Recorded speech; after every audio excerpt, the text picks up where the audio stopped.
This is best year yet. Real research turned into a plan for the life you actually want. Here's today's idea: dealing with change. Who's holding the pen? If you're like me, something in your life is changing right now. Maybe you chose it. Maybe it landed on top of you out of nowhere. A job, a relationship, a move, a diagnosis, a season quietly coming to an end. And underneath the ordinary hours of the day, there's that constant looming cloud of stress and anxiety. That feeling that the ground you're standing on just won't stop moving. What you want, more than anything, is for it to settle, to stabilize, to get back to a sense of normal, to feel like you're safe again. So, here's something to hold on to. That normal you're aching to get back to, it formed around you while you were busy living through some other change. It was written, one page at a time, by whatever happened to land on you in that season.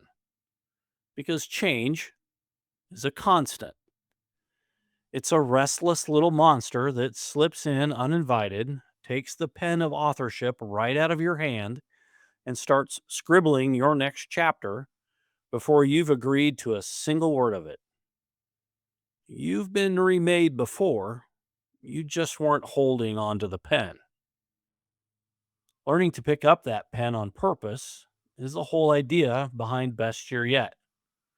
We'll get to more of that in a minute, but first, let's take a look at what researchers found about the way people actually view and handle change.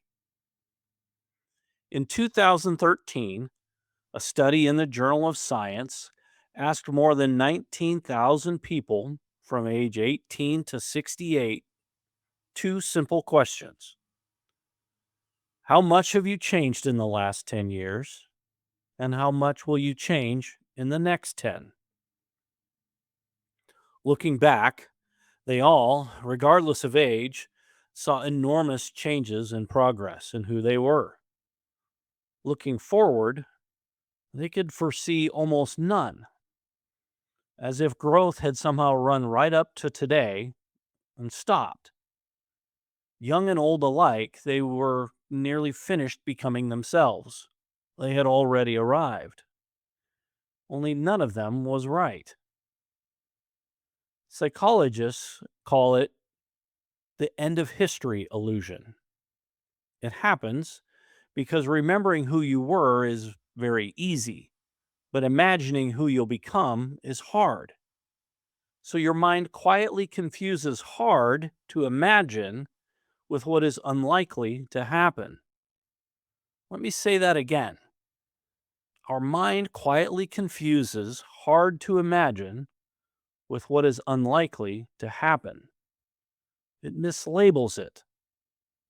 That's why change can feel like the end. The version of you who gets through this current change is someone you can't even picture yet. But you couldn't have pictured who you are today either. And yet, here you are. Which leaves us with one honest truth: you are going to change through this, no matter what. That part was never up to you. The only real question is who's holding the pen: the monster scribbling your next chapter by default, or you writing it on purpose. That's what a best year yet plan is for. It takes the pen back from the monster and puts it back in your hand. Years ago, Best Year Yet worked with an established travel agency, 25 people with a client list they'd built over decades. Then the ground moved seismically underneath them. After September 11th, what we now call 9/11 or 9/11, the airlines and hotels cut the commissions their businesses ran on, and the internet was quickly teaching everyone to save money by booking their own trips. Agencies exactly like theirs were closing everywhere around them.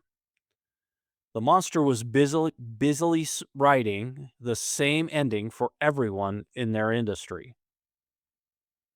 They could have accepted the inevitability of that story and gone down with it, but instead, they wrote their own story on purpose.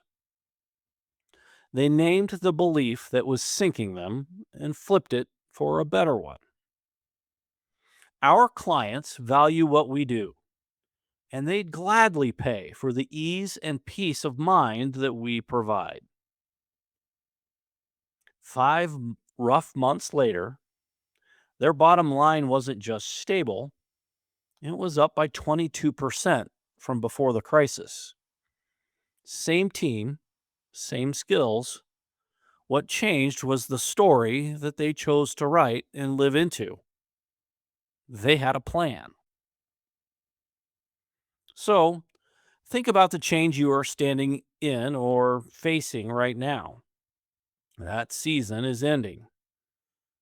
It's the door you didn't want to be closed, or maybe it's the door that was suddenly flung open. You're going to come out the other side as someone new. That much was never really in question. And that's not a threat, it's a promise. It leaves you with one clear choice. Do you write the next version of yourself or hand the pen back to that little monster of change? And here's the quiet part worth saying out loud. You were never meant to write it alone. The people who move through change with real grace and hope aren't the ones gripping the pen by their own strength and power. They're the ones leaning on something steadier than themselves, their faith, a purpose bigger than the moment that they're standing in, the sense that they're being called towards something and not just away from what they've lost.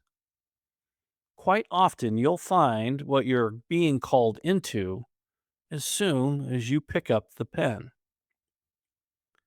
That choice is at the heart of Best Year Yet. A Best Year Yet partner once pointed to an ancient symbol for transformation and called its center the moment of change. The instant you stop dragging the past behind you and start living into a future that you've actually been called into. Without that moment, he said, it's just the same old goal setting. It's deciding who you're becoming that makes the results real and meaningful. And that's what the Best Year Yet plan does.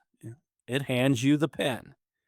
You name the story that's been quietly and subtly running your year without you, and you author a better one. You commit to the priorities that matter most, and you turn them into actions that you take this month, this week, and today. So don't let that little monster show up and begin writing the future version of you. Remember the 19,000 people that were certain they'd stopped changing, that they'd arrived. They were wrong every time. You're not finished. You never will be. You've been remade before, and you'll be remade again. Each time, a little closer to who you were made and called to become. The only difference this time is that you're the one holding the pen, and you don't have to write it alone. So, in this moment of change, don't just brace for it or survive it. Take the pen and author it and make this year your best year yet. If this helped you take back the pen, do 3 quick things. Give it a like and a subscribe so that the next idea finds you. And then share it with someone you know who might be facing or struggling with change right now as well. Again, thanks for listening.